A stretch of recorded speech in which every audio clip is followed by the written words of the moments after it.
બોલીએ ગુણપતિ મહારાજની જય, કૃષ્ણ કનૈયા લાલ કી જય। શ્રીમદ ભગવદ્ ગીતા અધ્યાય 3। અર્જુન શ્રી કૃષ્ણને પૂછે છે કે આપ તો જ્ઞાનને જ કર્મ કરતાં વધારે સારું માનો છો, તેમ છતાં આપ મને ઘોર કર્મમાં કેમ જોડો છો? આનો પ્રત્યુત્તર આપતા શ્રી કૃષ્ણએ કહ્યું કે કર્મ દરેકને કરવું પડે છે। કોઈ પણ મનુષ્ય એક ક્ષણ પણ કર્મ કર્યા વિના રહી શકતો નથી। અન્નથી પ્રાણીઓ ઉત્પન્ન થાય છે, વરસાદથી અન્ન ઉત્પન્ન થાય છે, યજ્ઞથી વરસાદ આવે છે ને યજ્ઞ કર્મથી થાય છે। આમ યજ્ઞ કરવા માટે તો કર્મ કરવું જ પડે। ભક્તિ પ્રધાન કર્મયોગની વિધિથી મમતા આસક્તિને કામનાઓનો ત્યાગ કરી શ્રી કૃષ્ણ અર્પણમ બુદ્ધિથી કર્મ કરવા જોઈએ તેમ જણાવ્યું। શાસ્ત્ર જે કર્મો કરવા સૂચવ્યું છે તે કર્મો કરવા પ્રશંસા કરીને તે ન કરવાની બુદ્ધિ ભ્રષ્ટ થાય છે તેમ જણાવ્યું છે। આ પ્રકારે રાગદેશમાં ન પડતા સ્વધર્મ પાલન કરવા માટે ભાર દઈને કહ્યું છે। વળી કામથી પેદા થનાર બધા જ અનર્થો અંગે સમજ આપી વિવેક બુદ્ધિથી ઇન્દ્રિયોને મન ઉપર સંયમ રાખવા જણાવ્યું છે। બોલો કૃષ્ણ કનૈયા લાલ કી જય। કર્મયોગ અધ્યાય 3। અર્જુને પૂછ્યું, હે જનાર્દન, આપે કર્મ કરતાં જ્ઞાનને શ્રેષ્ઠ માન્યું છે, તો પછી આપ મને ઘોર કર્મ કરવા કેમ કહો છો? આપ ક્યારેક જ્ઞાનની પ્રશંસા કરો છો તો ક્યારેક કર્મની પ્રશંસા કરો છો। આથી મારી બુદ્ધિ ભ્રમમાં પડે છે। દરેક કર્મ કરવું જરૂરી છે। આથી આપ મારા હિત કાજે એક જ બાબત જણાવો। શ્રી કૃષ્ણએ જવાબ આપતા કહ્યું, હે અર્જુન, આ જગતમાં જ્ઞાન વડે જ્ઞાનીઓની ને કર્મયોગ વડે કર્મયોગીઓની એમ બે પ્રકારની સ્થિતિ દર્શાવી છે। નિત્ય નૈતિક કર્મ કર્યા વગર અંતઃકરણની શુદ્ધિ થતી નથી। અંતઃકરણની શુદ્ધિ વિના જ્ઞાનનો લાભ થતો નથી।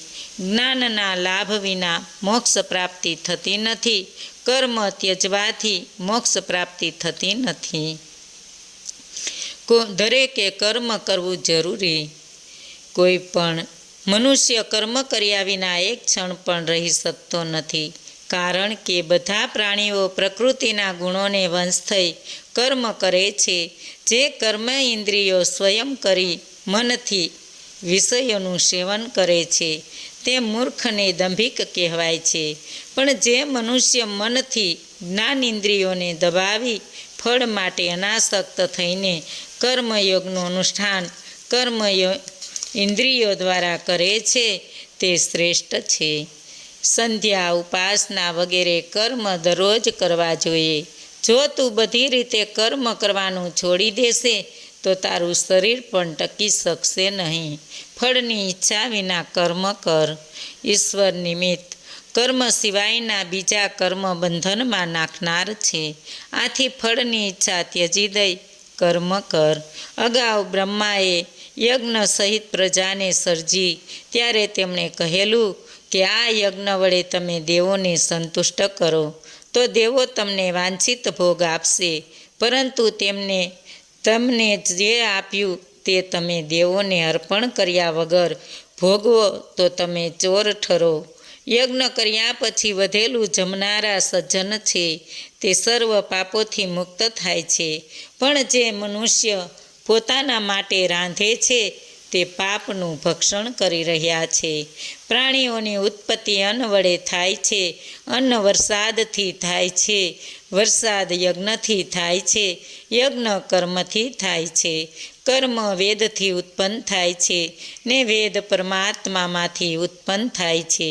આમ પરમાત્મા યજ્ઞમાં રહેલા છે, માટે યજ્ઞાદિ કર્મ કરવા જોઈએ। જે મનુષ્ય જગતમાં યજ્ઞાદિ કર્મ કરતો નથી તે ભારરૂપ છે ને વૃથા જીવે છે। પરંતુ જે આત્મામાં રાચે છે, આત્મામાં તૃપ્ત રહે છે, આત્મામાં સંતોષી રહે છે, તેને કોઈ કર્મ કરવાનું રહેતું નથી। જનક, વૈદેહી જેવા રાજવી પણ ફળના અનાસક્ત રહી કર્મ દ્વારા જ ઉત્તમ સિદ્ધિ હાંસલ કરી શક્યા હતા. તેથી મનુષ્યોને ધર્મમાં પ્રવૃત્ત કરવા માટે પણ તું કર્મ કર. મોટા માણસો જે કંઈ આચરણ કરે છે તેનું અનુકરણ નાનાઓ કરે છે. હે અર્જુન, મારે પોતાને ત્રણેય લોકમાં કંઈ કરવાનું કે મેળવવાનું નથી, છતાં હું કર્મમાં પ્રવૃત્ત રહું છું. જો હું કર્મ ન કરું તો બધા મારું અનુકરણ કરવા માંડશે ને કર્મને છોડી દેવાથી નાશ પામશે. આથી કરીને વર્ણશંકર જાતિ પેદા થશે ને હું વર્ણશંકર જાતનો સર્જક ને તેના અધપતનનું કારણ બનું. બધા જ કર્મો ઇન્દ્રિયો મારફત કરવામાં આવે છે.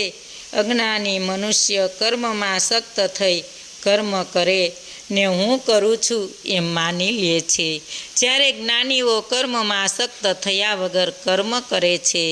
હું પરમાત્માનો અંશ છું ને તેની પ્રેરણાથી હું આ કાર્ય કરું છું એવો નિશ્ચય કરીને જે કર્મ કરવામાં આવે છે તે મને અર્પણ કરી ફળની આશા છોડી દે, અહંકારનો ત્યાગ કર ને શોક રહિત થઈ યુદ્ધ કર.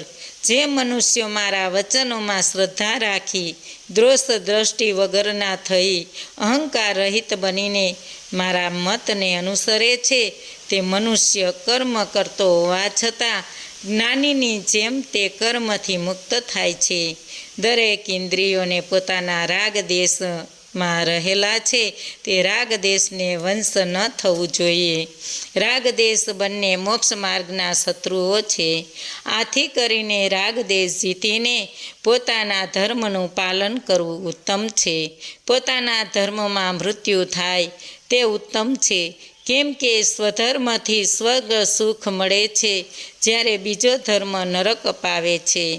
અર્જુને પૂછ્યું, હે કૃષ્ણ, પોતાની ઈચ્છા ન હોવા છતાં મનુષ્ય કોની પ્રેરણાથી પાપ કર્મ કરે છે? શ્રી કૃષ્ણએ જવાબ આપ્યો, હે અર્જુન, રજોગુણથી ઉત્પન્ન થયેલ કામ ક્રોધ મનુષ્યને પાપ કરાવે છે. આ બંને મહાન પાપી છે, તેને મોક્ષ માર્ગના શત્રુ જાણ. જેમ ધુમાડાથી અગ્નિ, કચરાથી દર્પણ ને ગર્ભ વેષ્ટનથી ચામડી ગર્ભ ઢંકાય છે, તે પ્રમાણે કામથી વિવેક જ્ઞાન ઢંકાય છે. આ કામ અજ્ઞાનીને ભોગનો સમયે સુખ ને અંતમાં દુઃખ આપે છે. જ્ઞાનીને કામ દ્વારા થનારા અનર્થનો અનુભવ હોવાથી ભોગ ભોગવવાના સમયે પણ દુઃખ જ થાય છે. ઇન્દ્રિયો, મન ને બુદ્ધિ આ ત્રણ કામના આશ્રય સ્થાન છે.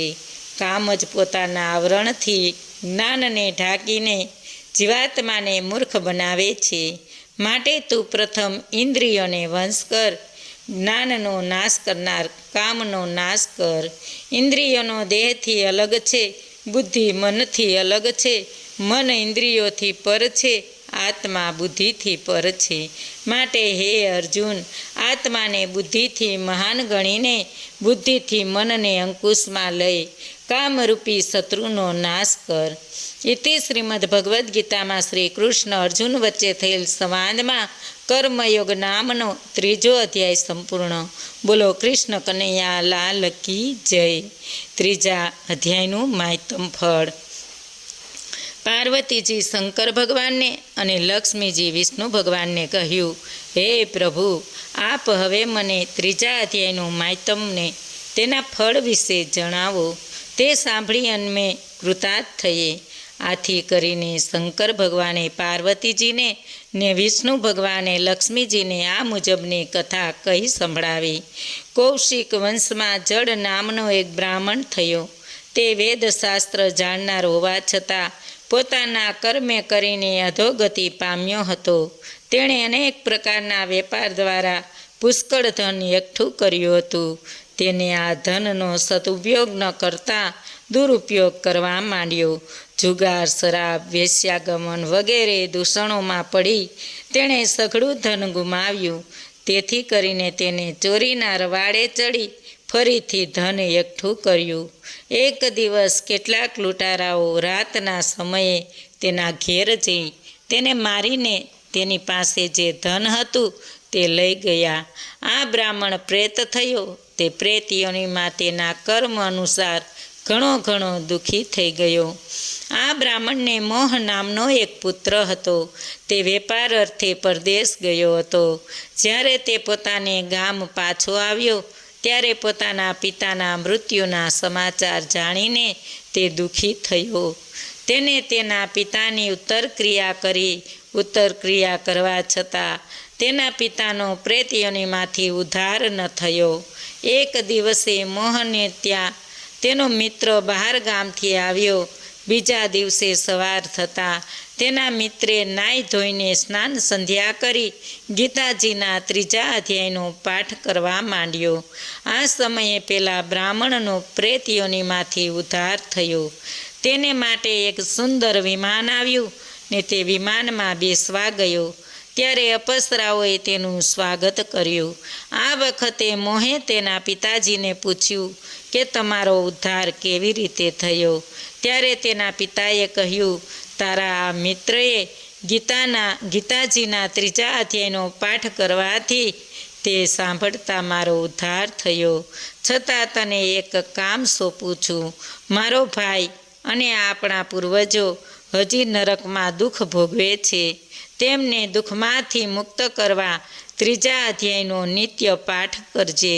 આ પ્રમાણે બ્રાહ્મણ પુત્રે 3જા અધ્યાયનો નિત્ય પાઠ કરવાથી તેના પુણ્ય બળે તેને પૂર્વજોનો ઉદ્ધાર થયો. સાથે સાથે તેના મિત્ર મૃત્યુ પાછી વૈકુંઠ લોક પામ્યા. બોલો કૃષ્ણ કનૈયા લાલ કી જય. આજનું ભાવપુષ્પ શ્રી કૃષ્ણ અર્પણમ.